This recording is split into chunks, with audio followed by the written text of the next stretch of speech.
Welcome back to the CAF News, everyone, where we track the shifting tides of technology, leadership, and architecture. Today, pretty broad-ranging, pretty far out.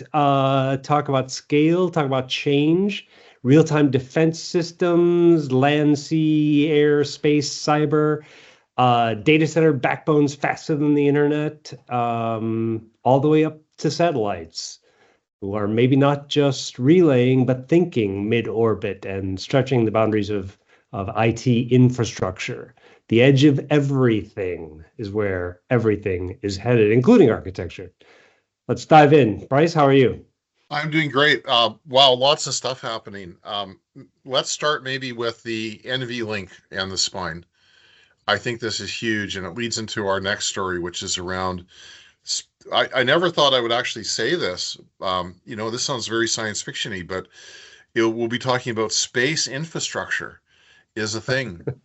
And I mean, really, we're going to talk about two things. We're going to talk about the Golden Dome, which is, of course, the latest, U.S. entry into this area, and Tiando, which is really, it means heavenly net, which is the Chinese entry.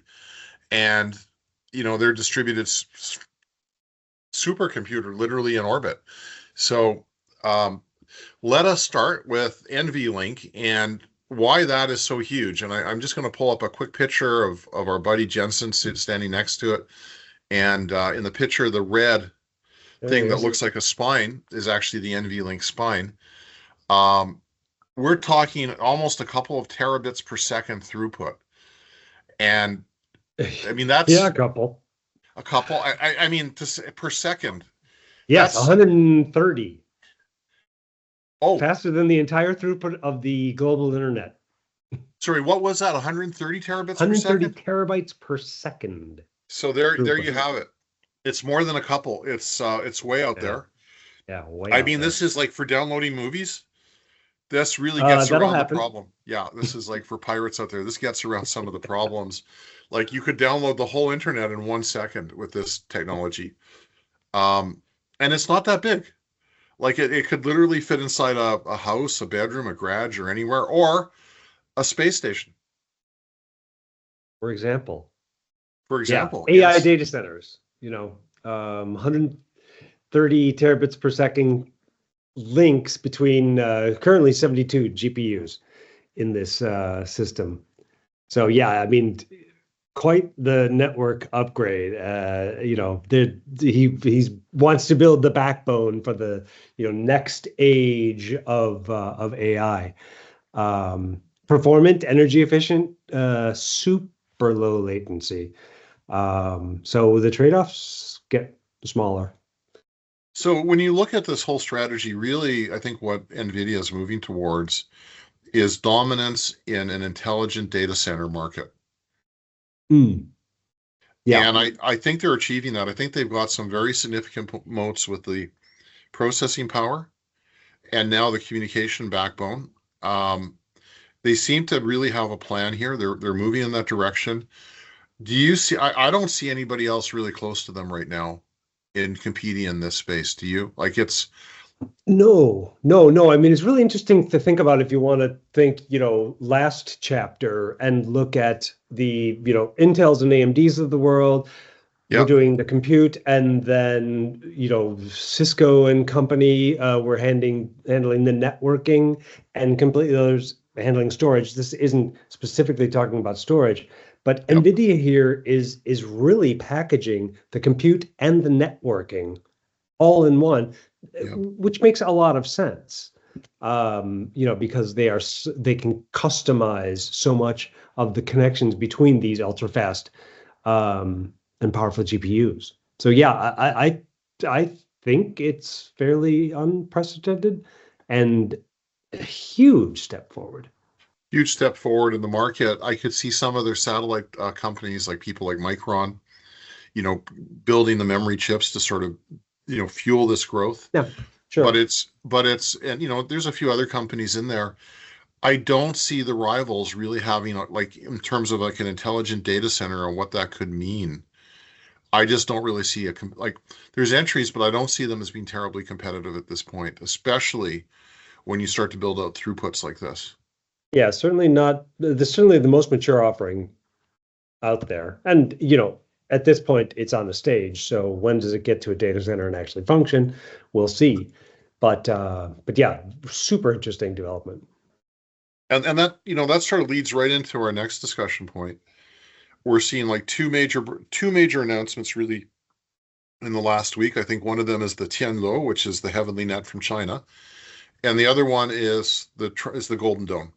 So let's maybe talk about Tianluo. So from what I recall of that, Kevin, it's 12 satellites or some number Yeah. thereabouts, Yeah. and they're in orbit. It's a distributed supercomputer. And when you start to talk about things in orbit like this, I think you really start to push IT architecture. You start to talk about things like very fast event-driven architectures to support this kind of distributed communication. But the big one, and we talked about this a few weeks ago, is the need for security. And a lot of these are coming, they're going to push really the threshold on quantum encryption that we're seeing integrated into these satellite networks now. And I mean, going forward from the one, we talked about the data center on the moon, this just blows that all away right now. This is like huge. It's like platforms in space, supercomputers. I hope they keep on listening to us and they don't name it hell. But where do you think this is going, Kevin? Yeah, I mean, super interesting. When we had that story several weeks ago about the data center on the moon, I was kind of scratching my head like, well, what are you going to do? With the latency between send and receive, I don't quite get the value. But what if it's not on the moon? What if it's low Earth orbit? Satellites becoming Right. supercomputers in a mesh, a constellation with, new edge algorithms to support data routing and computation. Really interesting advancement to take satellites, which have been used, of course, but more as dumb relays and slow relays for data, and turning them into real-time edge processors. This really expands the definition of the edge network. Should enable all sorts of applications. Absolutely. That's really, I think, critical with this. And I mean, you're still going to have the latency with 12 satellites that are sort of spaced out, in some sort of geo orbit. But I think at the same time, you're also making at least one satellite closer to the edge for some kind of event that we need to report on, right? Yeah. And so I think it's going to be this combination of local, very fast edge computing with this distributed power that's going to really, really change things. And then it really raises the other question, and I'm kind of at a blank here, but does distributed space computing give us some capability that we didn't have before? And I think the answer is it's tied into the sensory information is the answer. Yeah, that's exactly where I was going to go. They are not just they're not just data centers, they're flying around in space so they can sense as well. It's edge computing into the stratosphere so that, you can enable smart agriculture or different environmental sensing, weather prediction should again become better and better. Well, yeah. Lots of possibilities. Also military, as I guess we'll walk into in a bit. But yeah, as data shifts from clouds that are chained here to Earth up to constellations of satellite supercomputers, you start rethinking. Architects will have to rethink where intelligence lives, where workloads happen, how orchestration scales, in what to now has and still is probably an unpredictable terrain. Super interesting. Well, and talking about military applications, that really brings us to the Golden Dome and what it's doing. I think there's a couple of points to that. One is it's going to accelerate industry. So, we're talking a few challenges that they're going to have with this huge architecture. One is going to be the real-time millisecond response. You can't wait days to deal with, say, a hypersonic missile coming in. I think the second big challenge is going to be interoperability with existing systems designed for air, land, and space use. And related to that, there's got to be some sort of trust architecture in there. Like if there's a space platform with missiles on it, I mean, everybody's going to target that as a cyber hack trying to get into that. So it better be secure, definitely quantum. And finally, some of the governance issues, just sort of being Canadian, I'm kind of wondering like, okay, how do you jointly govern something like this? And share with Canada, for instance, what you need to share with them, but there's going to be stuff the US doesn't want to share, and building that out sort of an as you need stewardship model for intelligence, right? I think these are three huge challenges as we go forward with the Golden Dome, and then pushing this technology forward. What are your thoughts around the Golden Dome, Kevin?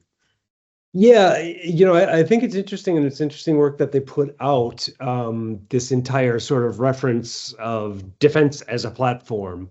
Yes. You know, it takes the idea of scalability to other ilities, mission adaptive. It has to be kind of domain aware, and also, as you mentioned, infused with policy. There needs to be composable governance across multiple nation states and private Yes. contractors sharing control and execution. Because with edge nodes that are analyzing data milliseconds after detection and event-driven orchestration guiding every layer and every execution, that sets a very high bar, especially if it's very high stakes and non-revocable actions that are being taken. Absolutely. And I'm just going to share, this is a capability model that we just drafted up this morning, very high level on some of the stuff that we need to deal with. We talk at the top to, multinational collaboration. I think another really important point here is it's multiple outcomes.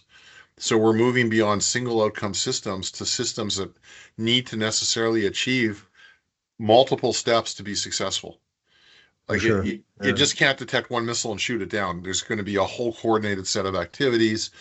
We're going to talk about a new level of orchestration and planning that needs to be put in place for these systems. Again, space-based sensors, linking that with aerial reconnaissance and ground-based systems and existing radar. And so there's huge semantic operability issues that are in there that probably we're going to use something like a semantic backplane to get around with some sort of technology to sort of match them. Like you've seen things like this, and I think some of the Palantir sites have used stuff like this to integrate systems that are, on the surface disparate, but really align them at a deep meaning layer. And then we have the interception response systems. Hypersonic interceptors, directed energy weapons are probably going to be more in place, which would make sense. You probably don't want to use anti-missiles anymore with some of these things. They're just too slow, right? Pick up, whereas maybe some sort of phaser, or photon torpedo might do the trick, right? Boring a little bit. Wait, are you talking space lasers? We're talking directed energy weapons, right? So there's space lasers. There's a lot of work that's been done with things like, using nuclear bombs to sort of generate X-rays and then direct them at stuff. So a lot of very powerful stuff, and a lot of this is coming from, I think, the original Star Wars Defense Initiative from the Reagan era. Yeah. But really, this is on steroids now, and actually, we really have the technology to do it now, where I don't think we did back in the Reagan era. And of course, back to cybersecurity again, quantum encryption, and even having things like digital twins, so we can actually see what's happening and visualize it. I think the big thing is, Kevin, and I don't know what your thoughts around commercializing this are going to be, but I think the big opportunity is going to be when you're not just building it, but I see that you were talking earlier, I see this almost kind of analogous to the Apollo space program, where we can push out ideas to the civilian industry and get them to adopt it. Yeah, right. It's interesting how, full stack loses its meaning. This is full spectrum from, the depth of the ocean to low Earth orbit. And it will become a systems architecture test bed. I think all three stories, impressive on their own, but fuse into this larger story. AI and infrastructure being kind of disaggregated and distributed, kind of reimagined across domains. And whether it's serving defense or agriculture or the environment, these edge computing possibilities in the upper atmosphere is positioning where intelligence lives and how it moves and who controls how it moves. And who controls it. And you're right. The other thing I'm really taken by is the rate that we're seeing technology come forward. I mean, on their own, each of these stories would be pretty huge. Yeah. 2 or 3 in a single week really raises, what are we in for as we're going forward? Like the pace of change is at a different level than anything I've ever seen. Like we're definitely in this exponential acceleration of new technology. We're moving towards something. I think you guys like Ray Kurzweil calling it the singularity, and it really starts to hit home when you start to see technologies like this come out so quickly. And then the other part to this is, where as architects are we going to continue to fit in? And I'm going to suggest that we're going to be more important than ever as we piece these systems together, because I think they start to take care of the low-level details as the technologies themselves handle that. Like I think the coding, for instance, is sort of helped by AI. I don't think you're going to get rid of programmers in the near future, but I think they certainly have increased their productivity. And I think with architects, we're really going to be moving towards systems that we can piece together to get outcomes a little bit better. I think architecture is a great career to be in now, Kevin. Yeah, it does certainly bring new challenges and new kind of perspectives to things when you have systems that compute autonomously and think in milliseconds, moving across networks like lightning, in satellites. For architects, for technology leaders in general, I think it's clear that the future of design and architecture will not be where your servers sit. Today it's still such a challenge. We're going to move to cloud. Okay, you're going to have to think more about where your data and the intelligence flows, and how that flow is federated, composed, and can be everywhere all at once. Enormous challenges. Yes. But yeah, very interesting times. Yes, indeed. Great discussion today, Kevin. I am looking forward to next week to see what comes out. Thanks very much. Yeah. Thanks, everybody. Thanks, Brice. Cheers.